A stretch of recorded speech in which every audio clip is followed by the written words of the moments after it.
गोकुळ दूध संघ व विश्वास पाटील अमृत महोत्सवी गौरव समितीतर्फे आयोजित आबाजी श्री स्पर्धेचा निकाल जाहीर झालाय। 175 दूध उत्पादकांनी सहभाग घेतलेल्या या स्पर्धेत कसबा वाळवे तालुका राधानगरी येथील शीतल भांदिगळे यांच्या मेहसाणा जातीच्या म्हैशीने 20 लिटर 390 मिली दूध देऊन प्रथम क्रमांक पटकावला, तर गाय गटात मानकापूर येथील प्रफुल्ल माळी यांच्या HF जातीच्या गायीने 42 लिटर 830 मिलीलीटर दूध उत्पादन करून प्रथम क्रमांक मिळवला।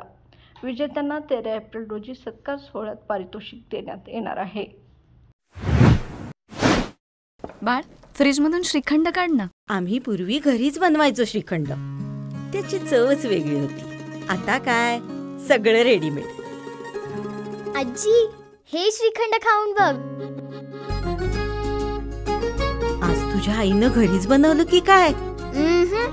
हे आहे गोकुळचं श्रीखंड। अगदी जिभेवर रेंगाळणार। जिभेवरच नाही तर मनावरही रेंगाळणार। गोकुळ श्रीखंड, मनावर रेंगाळणार।